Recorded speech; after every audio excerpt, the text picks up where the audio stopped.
A long, long time ago, Nasruddin took his looking glass and looked deep into the mirror. He could see that he had wrinkles, that his skin was sagging. Nasruddin was getting old.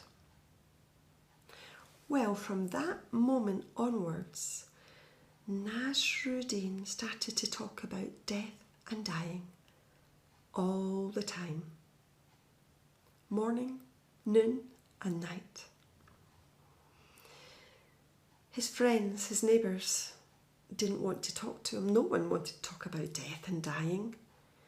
But his wife, well, she lived with Nasruddin. She didn't have any option. Well, one day, she just felt so irritated, frustrated, angry. You can't just talk about death all the time. You know, what about life? And when he started yet again to talk about death, she said, "Stop. Enough. If you talk one more time about death, I'll kill you. Why don't you go get some firewood for the fire? Because if not, perhaps we'll die of the cold."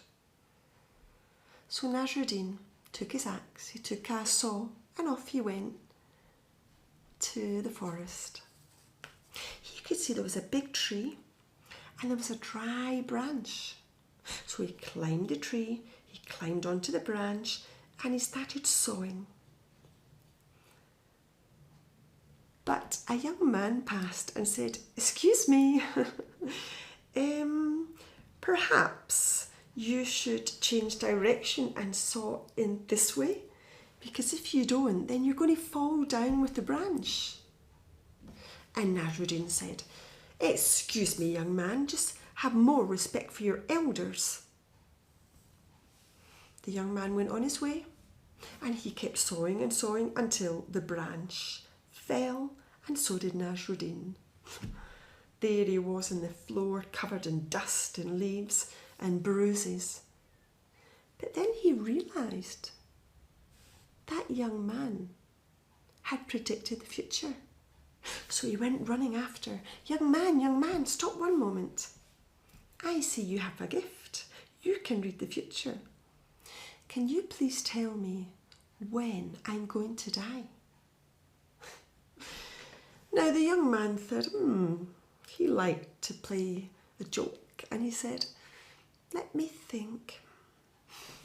You will die when your donkey farts 3 times. Nasruddin went white. He had fed his donkey beans the day before. He went back to the forest. The donkey was waiting. He loaded it up with the firewood, and they went through the forest very slowly. But can you imagine what comes next? The donkey farted. Oh no. Nasruddin said, "Okay, donkey, let's go very softly.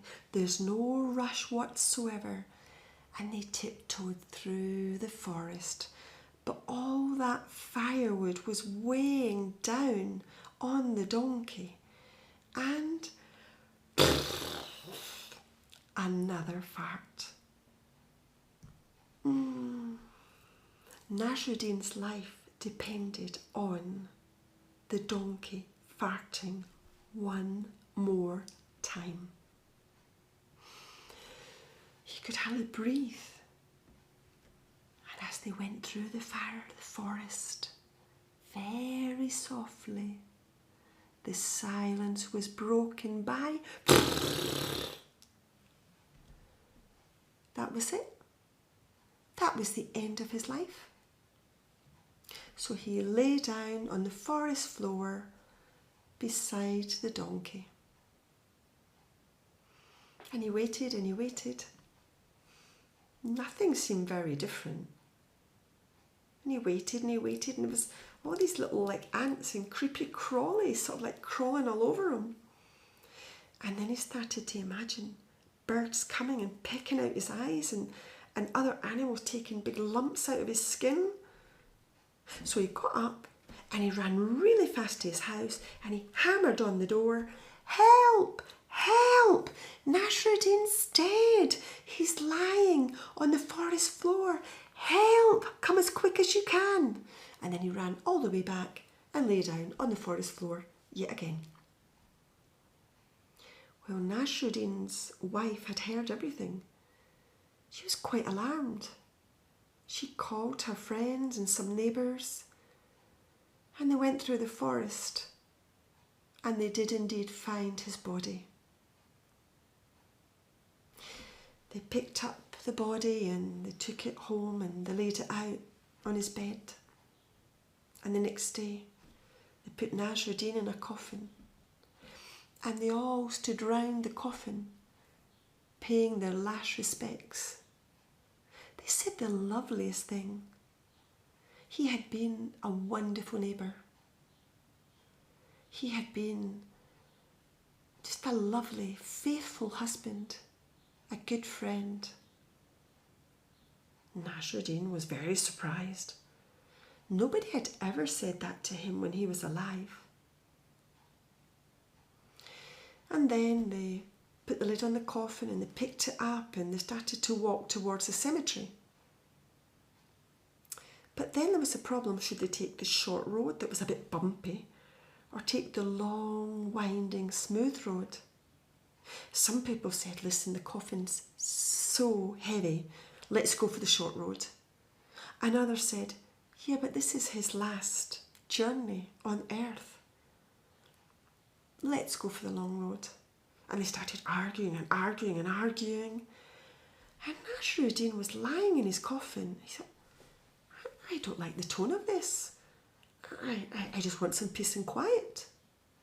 So he took a big deep breath and pushed up the lid and sat up and said, listen, that's enough.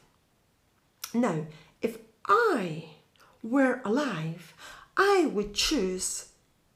But he didn't have a chance to finish because his wife closed the lid really hard on his head and Nasruddin fell down dead. And they continued on their way.